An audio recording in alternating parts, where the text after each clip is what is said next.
movie Going in Style stars three actors who've starred in some big ones: Morgan Freeman, Michael Caine, and Alan Arkin. And I sat down with the director of this film, Braff, to find out what it was like to work with these legends. Turns out those dudes can handle the heat. Check it out. Going in Style, it's a remake of a 1979 film. Why this project? Well, that was a really great Martin Brest film. It starred George Burns, Art Carney, and Lee Strasberg. And Warner Brothers wanted to remake it, and they had this amazing writer named Ted Melfi do the script. And he recently rewrote Hidden Figures, and he did St. Vincent. He's an amazing writer. And, you know, we Warner Brothers and myself, we got together Morgan Freeman, Michael Caine, Alan Arkin, and Margaret, and we just thought, you know, we got this dream cast, this great script, why not do it?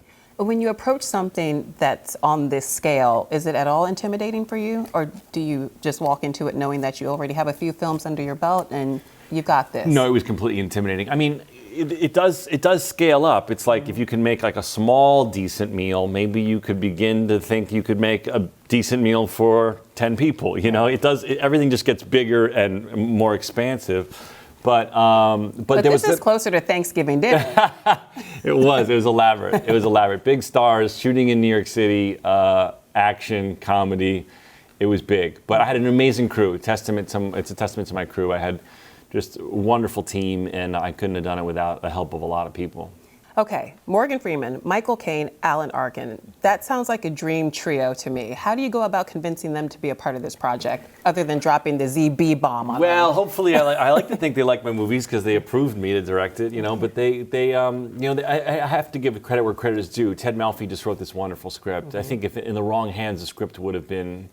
It could have been really bad, and they read it, they loved it, and they all signed on one by one. And then we needed a love interest for Alan Arkin, and we thought, who better than Anne Margaret, because we want a female living legend to go with our male living legends. They were really game to do it all. They rarely said no to doing something, and I have pretty elaborate stunt sequences with them riding this stolen electric shopping cart through the streets of Williamsburg and weaving in and out of cars and firing guns and the stuntmen did like very little of it. So no one was like, "Oh, my knees can't take it, my hip." No, they loved it. I think I think they got adrenaline from it. You know, they seemed to, and also it was hot. We were in Brooklyn and New York and Williamsburg, and it was in Queens, and it was in the summer. So it was not only that, it was really hot. But Morgan likes that though because he's from Mississippi. So I remember I first said to him, "It's going to be very hot. Are you going to be all right?" And he's like, "I'm from Mississippi." And he was like, "I'm good." I know hot. Yeah.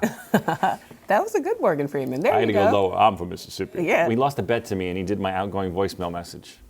Really? Yeah. What does it sound like? It says, "Hello, this is Morgan Freeman.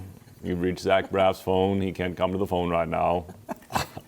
Apparently, it's a common request to get. Someone told me he said that the only voicemail message he's not on is his own, he said. Now, favorite heist movie, I have to ask you, of all time, other than yours? Well, maybe it's because of my love for Michael Caine. Maybe the original Italian Job is one of them. That's good.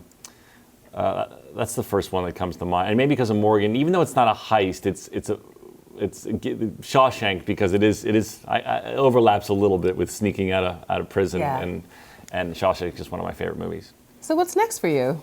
I just finished a pilot for ABC, literally late last night. We wrapped. Wow. Yeah, so I directed it and I star in it. And it doesn't really have a title yet because it's tentatively called Startup, based on a podcast called Startup. Okay. But I guess there's another show with that title, so we have to change our title. So we don't really know what our title is yet. Could be Upstart. It could be something in the realm of startup, Startup, the show we can't call Startup. I don't know, but it's a pilot. So if ABC picks it up, I would be on. It would be on the fall, and it's a single camera comedy in the spirit of Scrubs. Thank you so much. Thank you. Have a good evening. Bye.